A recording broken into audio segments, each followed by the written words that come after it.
Europe 1 Midi Week-end.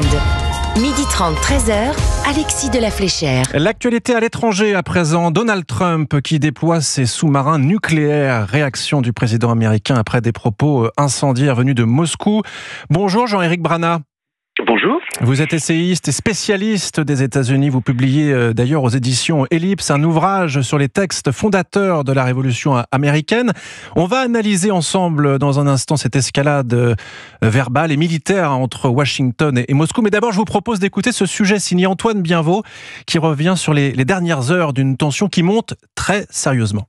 Oui, sur son réseau social Truth, le président américain dit avoir ordonné à 2 sous-marins nucléaires de se positionner dans ce qu'il appelle lui-même des zones appropriées. Trump ne précise toutefois pas si ces sous-marins sont porteurs d'ogives nucléaires. Quoi qu'il en soit, cette annonce est une menace supplémentaire pour tenter d'amener Vladimir Poutine autour de la table des négociations. C'est en tout cas l'analyse du géopolitologue Alexandre Delval. Trump continue sa doctrine de la paix par la force. Bien sûr, il ne fera pas comme en Iran. Il ne peut pas s'amuser à bombarder la Russie, mais il veut montrer les muscles. C'est quand même une façon de montrer que je suis Trump le fou. C'est la stratégie du fou qu'avait mis au point Nixon.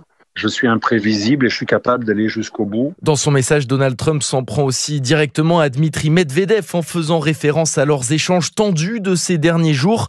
Les mots comptent et peuvent souvent avoir des conséquences imprévues. J'espère que cela ne sera pas le cas cette fois, écrit notamment le président américain. Antoine Bienvaux. Éric Brana, vous êtes donc essayiste, spécialiste des États-Unis. Vous venez d'entendre le sujet à l'instant. Sommes-nous à un tournant des rapports de force entre les deux puissances que sont donc les États-Unis et la Russie? C'est la première fois que Donald Trump agite comme ça la menace nucléaire. Oui, c'est vrai que le mot nucléaire dans la bouche de Donald Trump peut faire très peur puisque on se dit qu'il a le bouton qui permet de déclencher tout ça, mais ce n'est pas la première fois qu'il agite puisque pendant son premier mandat, il avait déjà annoncé des choses assez abracadabrantes, notamment de détruire la Corée du Nord. Souvenez-vous, c'était à la tribune de l'ONU. Rien de moins, et je dis cela puisque les mots comptent et ce sont les propres mots de Donald Trump. À quoi avons-nous affaire, me semble-t-il, cette fois-ci? C'est surtout un moyen de dissuasion qui est inégalé, et c'est ce que Donald Trump veut montrer. La puissance des États-Unis est énorme, et s'il y avait une confrontation directe, eh bien, ce serait très compliqué pour la Russie, voire très catastrophique pour la Russie. C'est la diplomatie du choc. Trump veut dicter l'agenda, quitte à brouiller la frontière entre communication et action réelle. Éric Brana, on l'a entendu dans le sujet, l'Iran a été évoqué. En Iran, on a vu la force de frappe des États-Unis qui ont bombardé très sévèrement l'Iran. Est-ce que ce déploiement de sous-marins aujourd'hui nucléaires doit être vraiment pris au sérieux? Est-ce qu'on peut s'attendre vraiment à une menace réelle? Alors les sous-marins sont déjà déployés depuis un moment. C'est plus une posture. Oui, c'est de la communication. En réalité, il ne nous dit pas d'où à où il déplace des sous-marins, il ne nous dit pas quels sous-marins il déplace, il ne nous dit pas s'ils sont armés d'ogives nucléaires ou pas.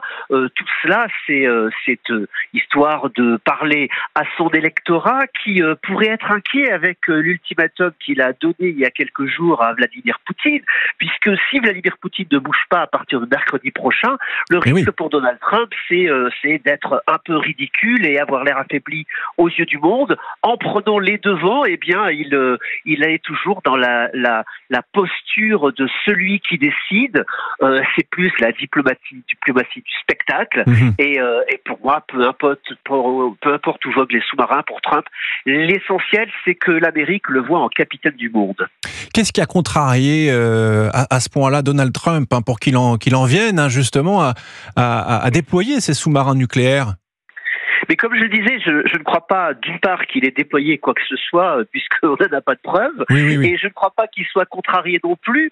Je crois qu'il prend les devants par rapport à mercredi prochain, et que sur la réaction qu'il pourrait y avoir ou pas vis-à-vis de l'Ukraine, puisqu'il a quand même parlé très fort de ce côté-là, et l'attente est tellement forte que certains en discutent tous les jours en faisant le décompte désormais de cet ultimatum.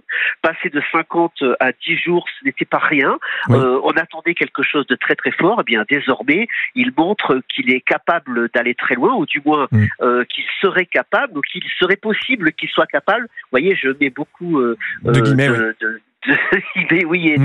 et de conditionnels que j'ajoute les uns derrière les autres, parce que la diplomatie, c'est aussi cela, et c'est aussi ainsi qu'il veut faire bouger Vladimir Poutine. Mais pour l'instant, je ne pense pas non plus que la discussion soit rompue avec Vladimir Poutine, et tout cela fait partie des petites chaleurs de l'été. C'est très clair. Merci beaucoup, Éric Brana, pour cette analyse. Je rappelle que vous êtes essayiste, spécialiste des États-Unis.